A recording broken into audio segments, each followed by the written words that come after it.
우생마사라는 말이 있습니다. 그 의미가 무엇인가 하면 소는 살고 말은 죽는다라는 의미입니다. 집에서 키우는 가축 중에 육축들이 있죠. 대표적인 육축이 소, 말, 돼지, 개, 고양이 이렇게 하죠. 가장 먼저 등장하는 두 짐승이 바로 소, 말입니다. 소와 말은 비슷한 점이 있습니다. 어떤 점이 비슷할까요? 같이 풀을 먹는 초식 동물이라는 거예요. 그런데 차이점이 있습니다. 소는 느리고 힘이 셉니다. 그래서 우보라고 하죠. 소걸음을 우보, 소의 걸음, 느린 걸음을 의미합니다. 그러나 힘이 있어서 우리가 잘 아는 것처럼 농사짓기에 가장 최적화된 동물이 소이죠. 반면에 말은 성격이 급하고 빠릅니다. 그래서 말은 전쟁에 아주 유용한 동물이 말입니다. 천리마라고 하죠. 빠른 말이 전쟁 얼마나 많은 말을 가지느냐에 따라서 전쟁의 승패가 결정되어졌죠. 근데 이 소와 말이 결정적으로 갈라지는 계기가 있다고 합니다. 홍수가 나면 소와 말이 다르다는 거예요. 홍수가 나서 소와 말이 물에 함께 떠내려가면 소는 살고 말은 죽는다. 그래서 우생마사예요. 그 이유가 무엇인가 하면 말은 성격이 급해서 빨리 홍수에서 벗어나려고 발버둥 치며 이렇게 발을 막 젓는다고요. 그런데 그렇게 계속 하다 보면 힘이 빠져서 결국은 물에 빠져 죽는다고 해요. 반면에 소는 우직하고 천천히 갑니다. 그냥 물에 자기를 맡겨서 겨우겨우 떠내려가서 둥둥둥 떠내려가서 결국 무태 도착하기를 간절히 기다리면서 그렇게 떠 있는다는 거예요. 그러다가 무태 도착하면 살아남는 것은 소라고 해요. 그래서 우생마사라고 합니다. 우리가 빠름의 시대를 살고 있죠. 그런데 참 중요한 것이 있어요. 때때로는 우직하니 천천히 기다리는 것이 참 중요합니다.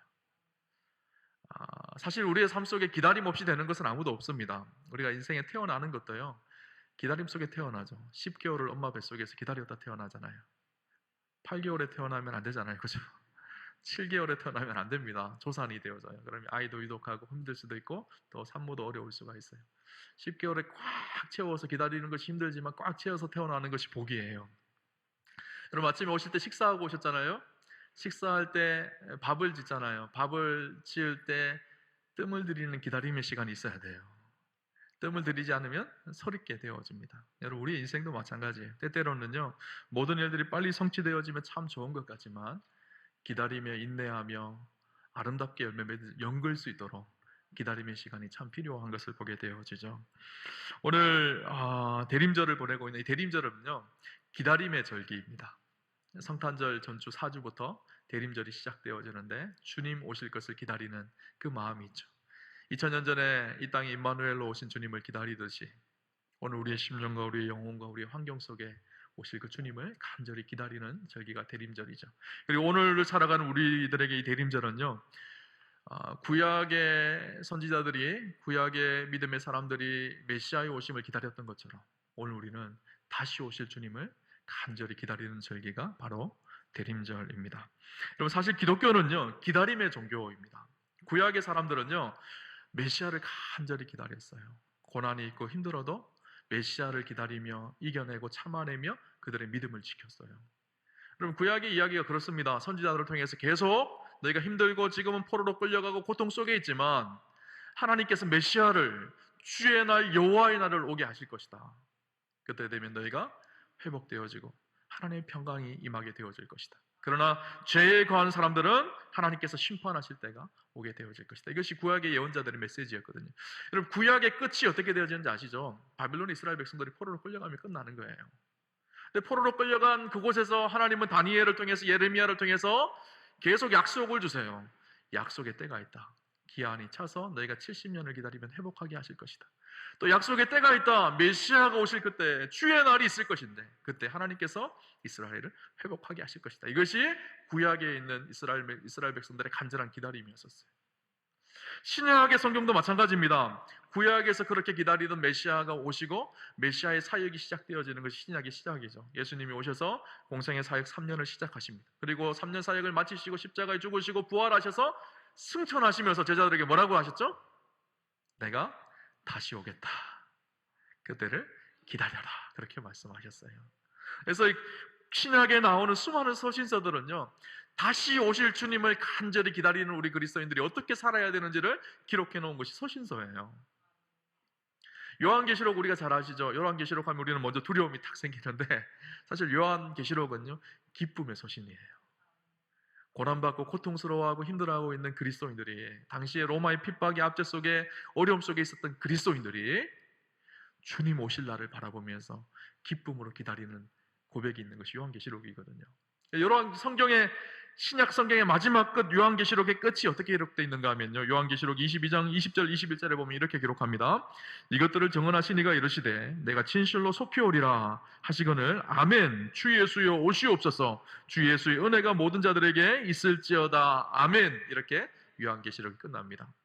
어떻게 끝나요? 주 예수여 속히 오시옵소서. 지금 우리가 이렇게 압제당하고 고통 속에 감옥에 갇혀서 힘들고 어려운 삶을 살고 있는데 주님 속히 오시옵소서. 저 로마의 핍박에 수많은 사람들이 순교당하고 고난을 당하고 있지만 주님 속히 오시옵소서. 이 고백으로 성경이 끝나요. 성경은요 기다림의 이야기예요. 구약 성경은 메시아의 기다림, 신약 성경은 다시 오실 그 주님을 기다리는, 영광스럽게 임할, 완전하게 임할, 완전하게 도래하게 될 그 하나님 나라를 기다리는 거예요. 초대교회 성도들은 이 마라나타의 신앙이 뜨거웠습니다. 주님 속히 오실 것을 간절히 기다렸어요. 오늘 우리는요 이 신앙을 잃어버린 것 같다는 생각이 들어요. 마라나타 주님 오시옵소서, 이 기다림의 신앙을 잃어버리면요 기독교가 어떻게 변질되는가 하면요 현세 기복주의로 변질되어집니다. 하나님 나라를 소망하지 않는 거예요. 이 땅에서 복받기를 소망합니다. 그래서 이 땅에서 잘 되고 세상의 불의와 타협하고 내가 가난하고 이 그리스도를 위해서 고난받는 것을 견딜 수가 없어요.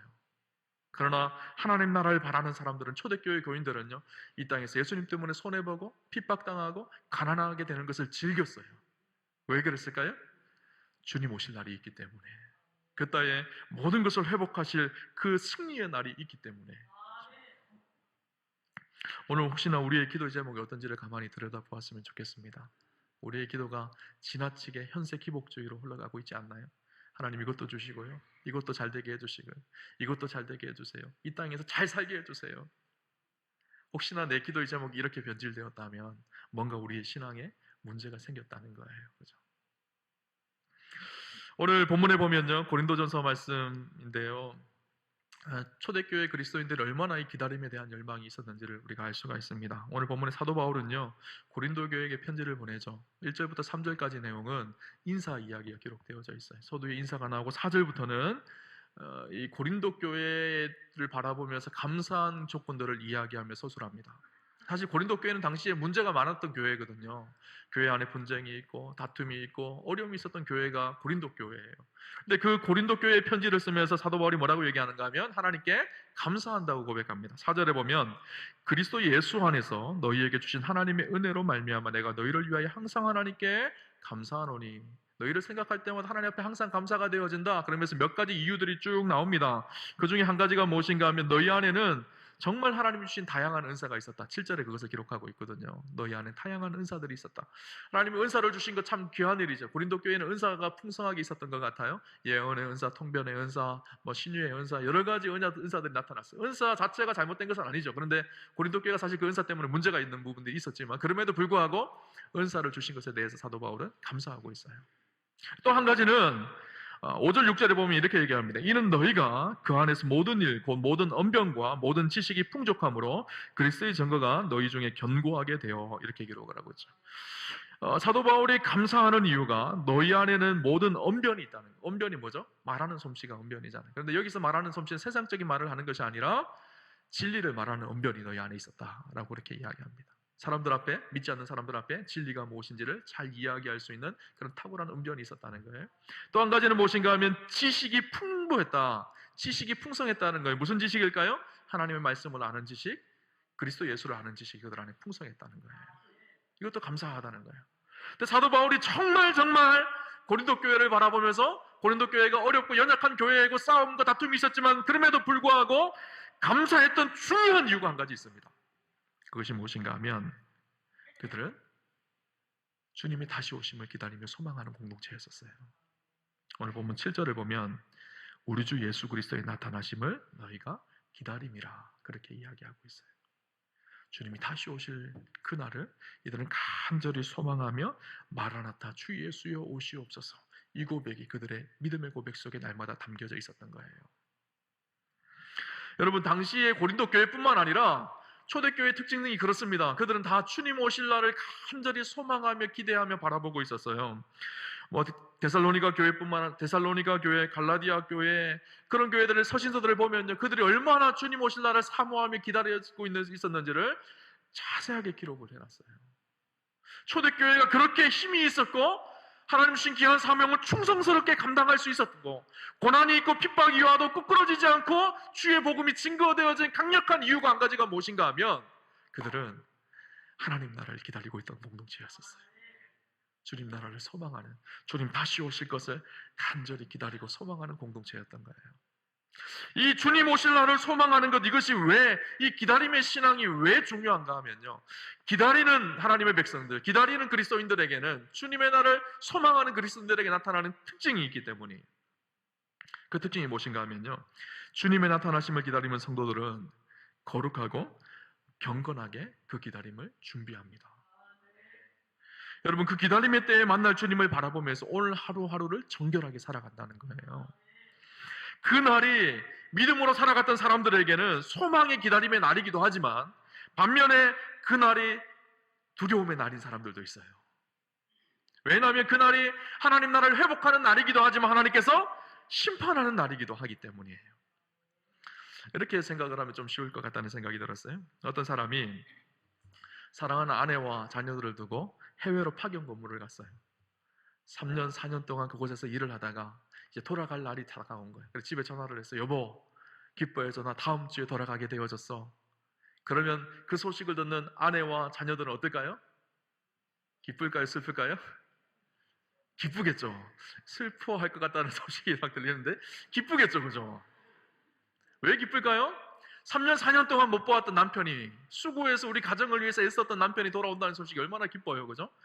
아마 아내는 집안 대청소도 한번 딱 할 것이고, 남편이 좋아했던 음식도 시장에 가서 잘 준비해서 장만도 할 것이고, 아이들은 어떻게 할까요? 유치원에서 배웠던 율동도 잘 연습을 해서 아빠 오면 율동 보여줘야지 율동도 하고 춤도 추고, 아마 상장 받았던 아이가 있으면 상장 잘 모아서 아빠한테 보여주면서 아빠 나 상 받았어 이렇게 자랑하고 싶을 거고, 그날을 간절히 기다릴 거예요. 이제 6일 남았어, 이제 5일 남았어, 이제 4일 남았어, 이렇게 간절히 기다릴 거예요. 그런데 어떤 가정은요, 여보 나 일주일 후에 돌아갈 거야. 그러면 그때부터 불똥이 떨어지는 가정이 있어요. 두려운 마음이 막 들기 시작해요. 그날이 안 왔으면 생각하는 가정이 있을 수 있어요. 어떤 가정이 그럴까요? 남편이 해외 나갔을 때 몰래 바람 폈던 그런 사람은요, 그날이 두려운 날이 되는 거예요. 이게 발각되면 큰일인데. 아니면 남편이 모아왔던 돈 다 허비해보고 탕진하고 노름하고 도박했던, 만약에 그런 집이 있다 그러면 그날이요, 심판의 날인 거예요. 심판의 날. 그날이 두려운 거예요. 그날이 안 왔으면 5일 남았네, 4일 남았네, 걱정이 되는 날. 여러분, 주님 오실 날이 기쁨의 날인가요? 두려움의 날인가요?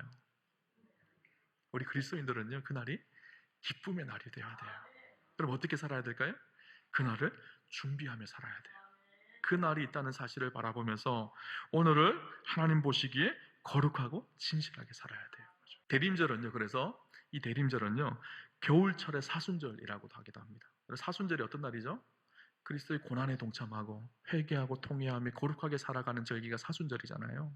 이 대림절은 겨울철의 사순절입니다. 성탄절을 앞두고 다시 오실 주님을 기다리는 우리 그리스도인들이 오늘 우리의 삶을 거룩하고 정결하게 살아가는 삶, 혹시나 내 안에 죄악된 모습은 없는지 나를 돌아보고 점검하고, 또 내가 가난하고 연약한 사람들을 섬기지 못한 것이 있으면 섬기고 사랑하고 주님 보시기에 온전한 모습으로 살아가는 그때가 대림절이에요.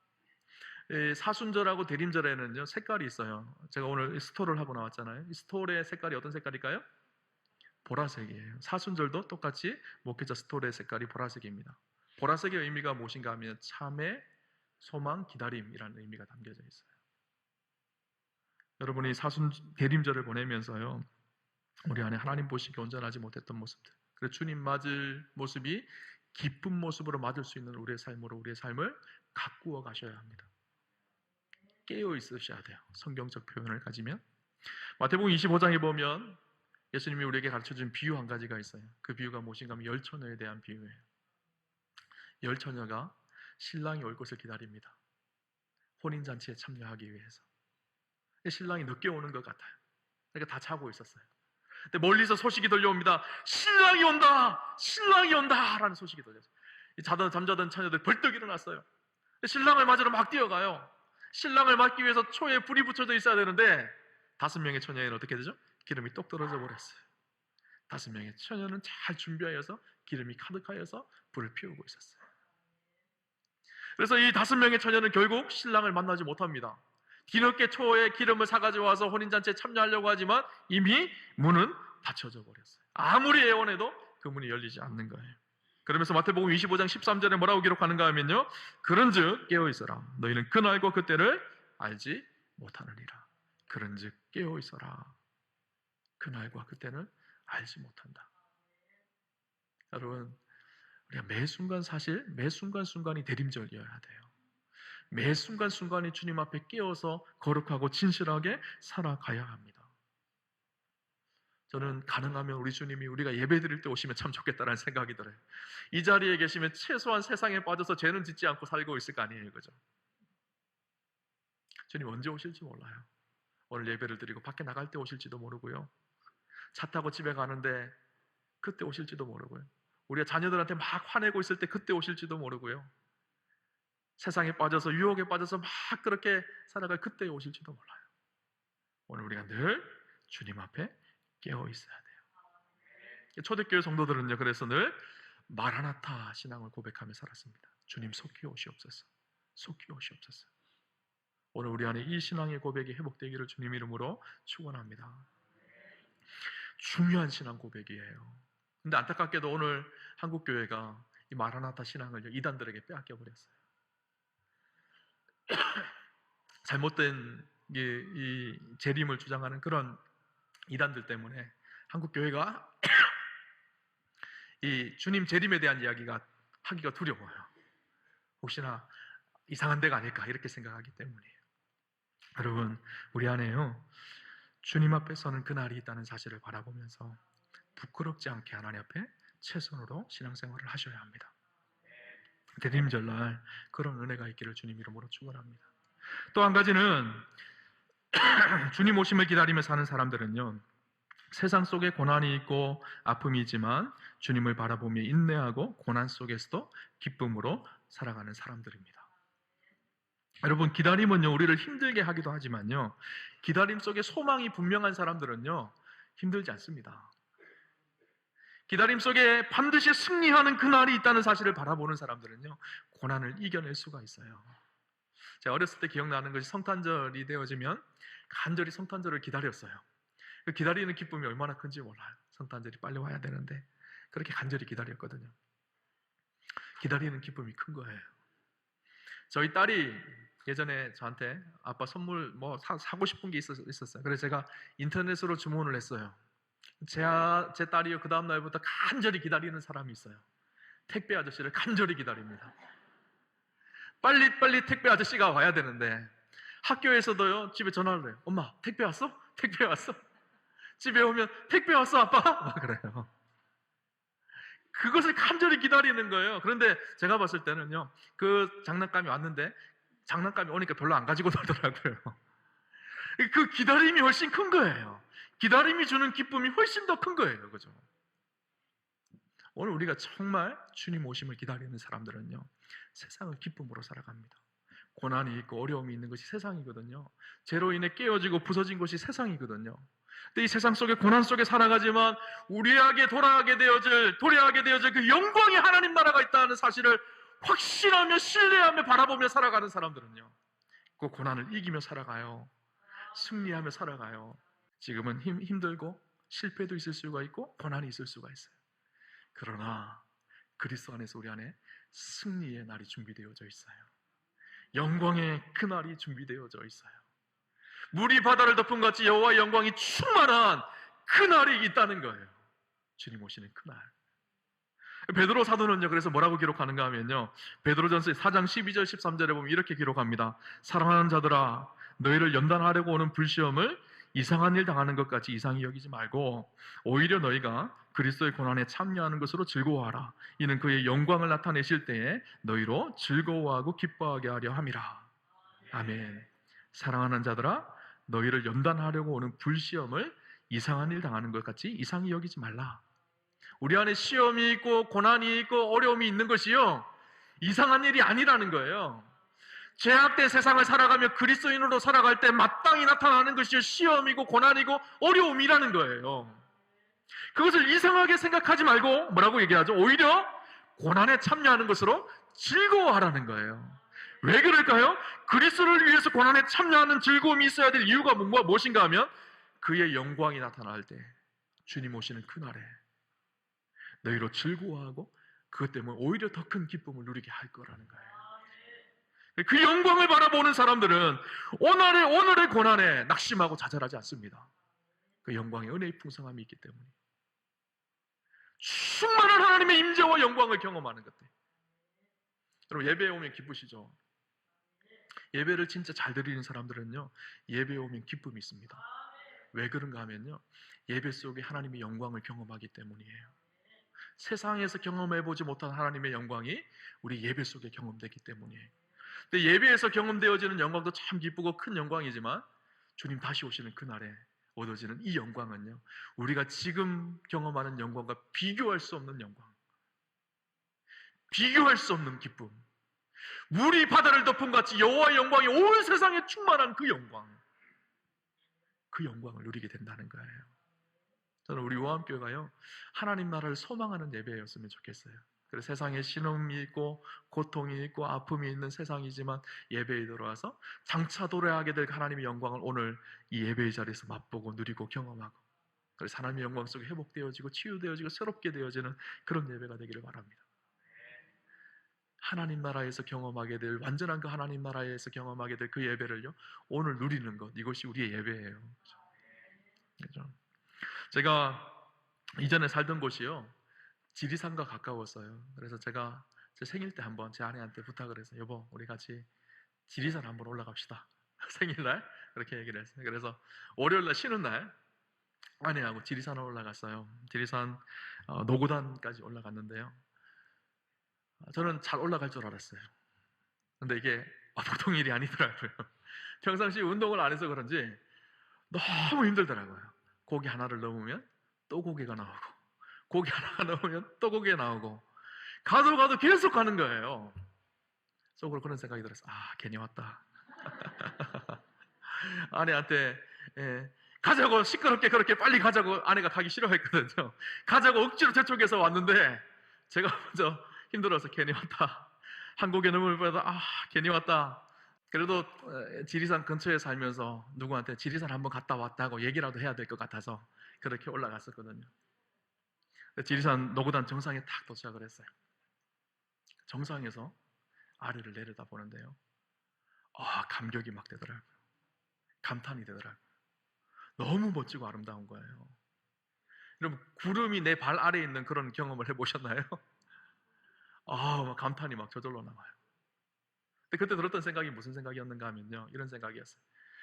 천지 만물 속에 스며 있는 하나님의 영광이 이렇게 아름답고 영광스러운데, 나중에 하나님 나라가 도래하게 되어져서 정말 충만한 영광이 온 세상 가운데 가득하면 그 영광과 그 아름다움이 얼마나 클까, 감탄이 막 되기 시작했어요.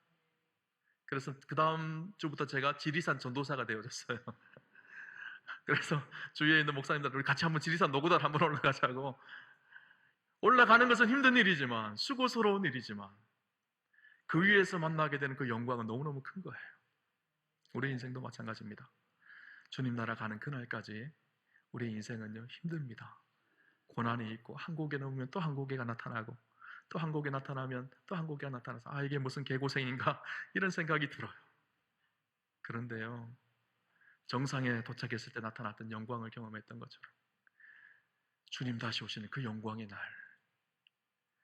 물이 바다 덮은 같이 여호와의 영광이 충만한 그날, 세상의 그 모든 아픔과 고통과 비교할 수 없는 기쁨과 영광을 누리는 그 날이 우리에게 있습니다. 여러분,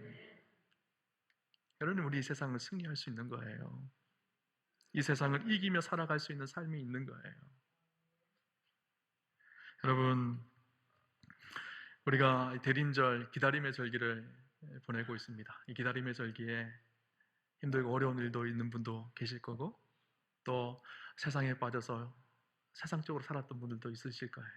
이 대림절 우리 안에 회복해야 될 것이 두 가지예요. 하나는 하나님 앞에 거룩하게 살아가는 삶, 또 하나는 고난 속에서도 여호와의 영광을 바라보며 주의 날을 바라보며 승리의 삶을 걸어가는 그 삶을 우리 안에 회복하시기를 주님 이름으로 축원합니다. 그래서 이 대림절에 정말 정말 주님 만나고 주님과 동행하는 그런 축복과 은혜가 우리 우아함의 성도님들과 함께 하시기를 주님 이름으로 축원합니다.